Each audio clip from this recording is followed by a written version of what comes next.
नमस्कार, स्वागत है आप सभी का अभय न्यूज के 25 दिसंबर सोमवार के बुलेटिन में। मैं हूं आपके साथ आपकी अपनी आकांक्षा पिवाल। खबरों को जानेंगे विस्तार से, लेकिन पहले नजर सुर्खियों पर। 30 दिसंबर को इस्कॉन में होगी आध्यात्मिक पार्टी। जिंजर कांड के मास्टरमाइंड ने महिला सह आरोपियों को पीटा। गोवा में उज्जैन के खिलाड़ियों का जलवा। नए साल से पहले बाबा महाकाल के दरबार में रिकॉर्ड तोड़ श्रद्धालु। वीर बाल दिवस पर निकली गौरव रैली। चौड़ीकरण की मांग को लेकर विधायक ने सीएम को लिखा पत्र। क्रिसमस पर बिखरी प्रभु यीशु की खुशियाँ। तो ये थी आज की कुछ खास सुर्खियाँ। चलिए जानते हैं खबरों को विस्तार से। न्यू ईयर में महज एक सप्ताह शेष है। ऐसे में नया साल सेलिब्रेट करने के लिए बड़ी संख्या में पर्यटक अपनी पसंदीदा जगह पहुंच रहे हैं। नव वर्ष के चलते श्री महाकालेश्वर मंदिर में भी श्रद्धालु बड़ी संख्या में पहुंच रहे हैं। इसका अंदाजा इसी बात से लगाया जा सकता है कि पिछले 3 दिनों में सभी रिकॉर्ड तोड़ते हुए करीब 11,35,000 श्रद्धालुओं ने दर्शन किए। ऐसे में उम्मीद की जा रही है कि दिसंबर के इस आखिरी सप्ताह में यह आंकड़ा भी टूट सकता है। दरअसल श्री महाकाल महालोक की सौगात मिलने के बाद धार्मिक नगरी उज्जैन में श्रद्धालुओं की संख्या में लगातार बढ़ोतरी हो रही है। साल के आखिरी दिनों में भगवान का आशीर्वाद लेने के लिए दर्शनार्थियों की भारी भीड़ श्री महाकालेश्वर मंदिर पहुंच रही है। इसी का नतीजा ये है कि 22 दिसंबर को 2,75,000 श्रद्धालु, 23 को 3,50,000 और 24 दिसंबर को 5,10,000 श्रद्धालुओं ने भगवान महाकाल के दर्शन किए। यह आंकड़ा हेड काउंट मशीन के अनुसार भस्म आरती से लेकर शयन आरती तक का है। इसका एक कारण यह भी है कि चलित भस्म आरती का लाभ भी श्रद्धालुओं को मिल रहा है। इसके लिए कार्तिकीय मंडपम को खाली रखा जा रहा है। इसके अलावा रविवार को प्रयोग के तौर पर 2 घंटे के लिए श्रद्धालुओं को टनल से भी प्रवेश दिया गया, ताकि यहाँ की व्यवस्थाओं को भी परखा जा सके। मंदिर प्रशासक संदीप सोनी ने बताया कि मंदिर में 1,000 लोग व्यवस्था संभाल रहे हैं, जिसमें अतिरिक्त जूता स्टैंड, लड्डू प्रसाद के विक्रय के लिए अलग अलग काउंटर लगाए गए हैं। प्रसाद की कमी न हो इसलिए 50-60 क्विंटल लड्डू का स्टॉक किया गया है। जूता स्टैंड से मंदिर आने के मार्ग पर मैटिंग और छाया की व्यवस्था की गई है। सीसीटीवी कैमरों की मदद से मंदिर के आंतरिक व बाहरी क्षेत्र की सतत निगरानी की जा रही है। और हमें यहाँ कम से कम 2-3 घंटे लग गए दर्शन में, लेकिन न्यू ईयर आ रहा है तो हमारा न्यू ईयर बहुत अच्छे से जाए, इसलिए हम यहाँ आए हैं। और बहुत टाइम से हमारा सपना था महादेव के दर्शन करने, तो बहुत अच्छे से महादेव के दर्शन हो गए। भीड़ बहुत ज्यादा है, एक्साइटमेंट बहुत ज्यादा थी, तो भीड़ को भी निगलेक्ट करते हुए दर्शन बहुत अच्छे से हुए, तो बहुत ही अच्छा लगा। बाबा महाकाल के हम दर्शन करने आए। नव वर्ष आ रहा है, इसलिए हमारा नव वर्ष अच्छे से बीते, इसकी कामना से हम बाबा महाकाल को प्रणाम करने आए हैं। और आज देखा जाए तो काफ़ी भीड़ है और बहुत अच्छी व्यवस्था है और बहुत अच्छे से दर्शन भी हुए। कहीं से भी आ रहा हो वो त्रिवेणी से आ सकता है। बेगम बाग के पास में जो हमारा सरस्वती शिशु मंदिर है, 1 नंबर गेट से आ सकता है वो, या फिर त्रिवेणी से या बड़ा गणेश से आ सकता है। तो इस तरफ कहीं से भी आता है, अल्टीमेटली वो मानसरोवर पहुंचता है। सभी जगह पर जो जूता स्टैंड की व्यवस्था होनी चाहिए वो है। सभी जगह पर जैसे आप जूते उतारते हैं तो मैटिंग की व्यवस्था होनी चाहिए, वैसी व्यवस्था है।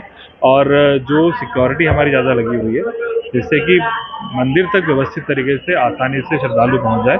और कोशिश हमारी पूरी रहती है कि हर व्यक्ति के दर्शन 2 बार हो जाए। आप कार्तिक मंडपम में आएंगे, दर्शन करेंगे, फिर नीचे गणेश मंडपम से दर्शन करके बाहर निकलें। नॉर्मल डेज में लगभग 30 क्विंटल के आसपास, 40-35 क्विंटल के आसपास लड्डू प्रसाद दी जाता है। अभी वर्तमान में 55 से 60 क्विंटल जा रहा है, तो उसके लिए भी स्टॉक बनाकर रखा गया हुआ है। सभी लोगों से आह्वान करते हैं कि यदि आप नहीं कर पा रहे हैं भस्म आरती, तो चलित भस्म आरती में आइए। चलित भस्म आरती हम लगभग 4:15-4:30 बजे शुरू कर देते हैं। और कार्तिक मंडप की जो शुरू ऊपर की 2-3 रोज हैं, 4 रोज, वो चलित भस्म आरती के लिए रहती है। आज भी हम बात करें तो लगभग 15 से 20 हज़ार लोगों ने चलित भस्म आरती में दर्शन किए हैं। इधर दर्शनार्थियों की बढ़ती संख्या के मद्देनजर कलेक्टर कुमार पुरुषोत्तम ने अधिकारियों के साथ सोमवार को टनल का निरीक्षण किया। उन्होंने प्रशासक संदीप सोनी से चल रहे निर्माण कार्यों की जानकारी लेते हुए व्यवस्थाओं पर चर्चा की। कलेक्टर ने बताया कि टनल को शुरू करने से श्रद्धालुओं को 30 से 40 मिनट में दर्शन हो रहे हैं, जो संतोष का विषय है। 1 जनवरी से टनल को पूरी तरह से खोल दिया जाएगा। ये टनल हमारे लिए वरदान साबित होगा आगे आने वाले समय में। टनल बस थोड़ी सी फिनिशिंग बाकी है। कल हमने टनल पे ट्राई किया था, 1 तारीख को पूरी तरह से इस टनल को चलाएंगे। भीड़ काफ़ी है, लेकिन तब भी आधे घंटे 40 मिनट लोगों के दर्शन हो रहे हैं, ये संतोष का विषय है। सिख समाज वर्ष द्वारा 4 साहिबजादों और माता गुजरी जी की महान शहादत का 4 दिवसीय पर्व मनाया जा रहा है। इसके तहत सोमवार सुबह फ्रीगंज स्थित गुरु द्वारा सुख सागर से गौरव रैली निकाली गई, जिसमें बड़ी संख्या में 2 पहिया वाहनों पर सवार होकर निकले समाजजनों ने साहिबजादों की अमर शहादत को नमन किया। रैली का समापन गुरु नानक घाट पर हुआ।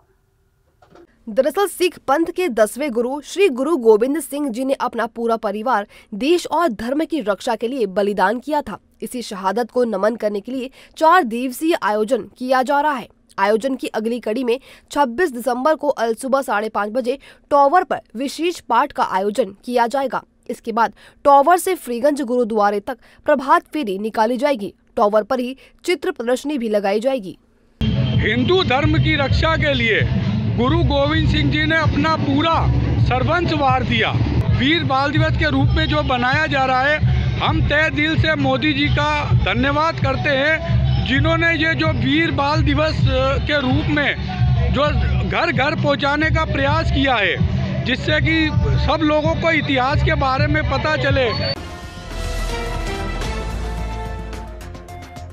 जहरीली शराब से अक्टूबर 2020 में हुई 14 लोगों की मौत के मामले में सजा काट रहे नगर निगम के पूर्व कर्मचारी सिकंदर ने रविवार को लेन देन के चलते महिला सह आरोपी के साथ मारपीट की। मामले में जीवाजीगंज थाने में शिकायती आवेदन दिया गया है।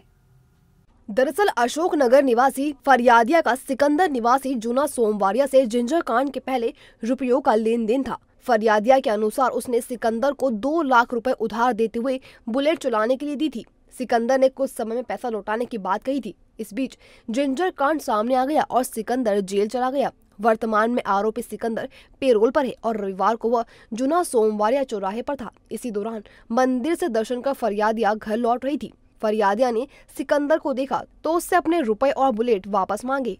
इसी बात पर विवाद हो गया और सिकंदर ने फरियादिया के साथ मारपीट कर दी। आसपास से गुजर रहे लोगों ने उसे बचाया। इस बीच सिकंदर भाग निकला। इसके बाद फरियादिया ने जीवाजीगंज थाने में शिकायती आवेदन दिया, जिसकी पुलिस जांच कर रही है। आपको बता दें कि जिंजर कांड में पुलिस ने मास्टरमाइंड सिकंदर सहित 18 आरोपियों के खिलाफ केस दर्ज किया था, जिसमें फरियादिया भी शामिल थी। से मेरा लेन देन था, पैसों का 2 लाख रुपए दिए थे और मैंने उसको गाड़ी चलाने के लिए दी थी। उसका मैंने पूछा उससे कि गाड़ी का क्या मैटर है, गाड़ी मुझे मेरी वापस चाहिए और पैसा चाहिए। तो उसने मुझे रोक कर कहा कि रुक जा, तेरे को देता हूँ पैसे, और मारपीट करने लगा और मेरा हाथ पकड़ के मुझे गिरा दिया। वहाँ पे चलते लोगों ने मेरी जान बचाई। बोलता आज तो तेरे को जान से मार डालूंगा। इस्कॉन मंदिर में आगामी 30 दिसंबर को शहर की युवतियों और महिलाओं के लिए नव वर्ष के उपलक्ष्य में आध्यात्मिक पार्टी का आयोजन किया जा रहा है।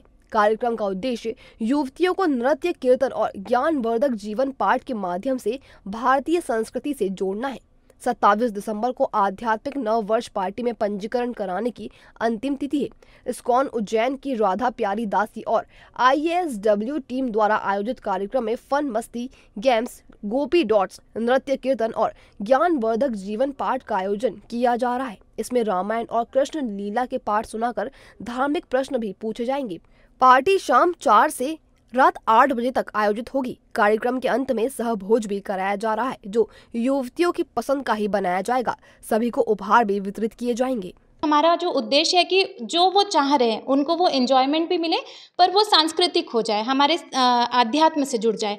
और साथ में हम उनको गिफ्ट भी देते हैं जब वो लोग जाते हैं, रिटर्न गिफ्ट, ताकि उनको याद भी रहे बाद में कि हम इस जगह गए थे और हमने इतना अच्छा प्रोग्राम अटेंड किया। 30 तारीख को है, 30 सैटरडे को 30 दिसंबर, और ये 4 बजे से 8 बजे तक है। 8 बजे हम फिनिश करते हैं पूरे प्रसाद मतलब पूरे खाने के साथ, एक तरह से आप डिनर कह सकते हैं।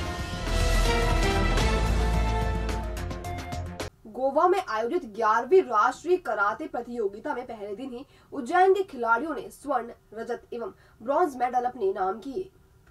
कोच मुकुंद झाला ने बताया कि उज्जैन की 7 वर्षीय भूमि भोयटे ने स्वर्ण पदक, जैनिस पटेल ने गोल्ड, अवछास चौहान गोल्ड जीता। काता इवेंट में सवर पाराशर ने गोल्ड, निर्वाणी गोस्वामी ने कुमीते में गोल्ड, चिंतन चौधरी ने गोल्ड, हर्ष त्रिवेदी गोल्ड, स्वस्ति जोशी गोल्ड और मुस्कान परमार ने गोल्ड मेडल अपने नाम किया। 8 वर्ष में बालक वर्ग कुमीते में नमन चौहान सिल्वर, माही सोलंकी सिल्वर, 9 वर्ष में यश पवार सिल्वर, निधि चौरडिया सिल्वर, यश कुमावत सिल्वर, 11 वर्ष वर्ष में लव सोलंकी सिल्वर, हर्षित आंजना सिल्वर, कुशाग्र तिवारी काता कुमीते में सिल्वर, समृद्धि परमार सिल्वर, 13 वर्ष में पायल खरबूजा ने सिल्वर मेडल जीता। 7 वर्ष में अद्वय ने ब्रॉन्ज, अथर्व सिंह ने ब्रॉन्ज, 9 वर्ष में जैनिस पटेल काता में ब्रॉन्ज मेडल, 10 वर्ष में समय पाराशा कुमीते में ब्रॉन्ज, भव्य जैन ब्रॉन्ज, 11 वर्ष में राजकुमार त्रिसा शर्मा, प्रांजलि श्रीवास, युनंद दुबे, राम पटेल, क्रिस सोलंकी, हर्ष खंडेलवाल ने ब्रॉन्ज मेडल जीता। वहीं 12 वर्ष में रौनक यादव, आदित्य खत्री और वैष्णवी जोशी ने ब्रॉन्ज मेडल अपने नाम किया। वहीं दूसरे दिन भी उज्जैन के खिलाड़ियों का दबदबा बरकरार रहा। स्पर्धा के 13 से 18 वर्ष के बालक वर्ग में SK फरहान ने gold, Harshit Ranawat silver, Keshav Panchal silver, Sumit Chaudhary silver, Jeet Jhala bronze, Hitesh Patidar ने ब्रॉन्ज, शुभारंग उपाध्याय और प्रिंस गहलोत ने ब्रॉन्ज मेडल अपने नाम किया। समापन समारोह में सभी खिलाड़ियों को पदक प्रदान कर सम्मानित किया गया। भविष्य की चिंता छोड़ो, पंडित गोविंद गुरु से नाता जोड़ो। ना कोई पैसा ना कोई फीस, बस लीजिए गुरु जी का आशीष। आज ही जाने अपनी हर समस्या का समाधान। संपर्क करें 9827030415 या 9302230415। हमारा पता 8 अलगदाम कॉलोनी, सावे रोड, उज्जैन।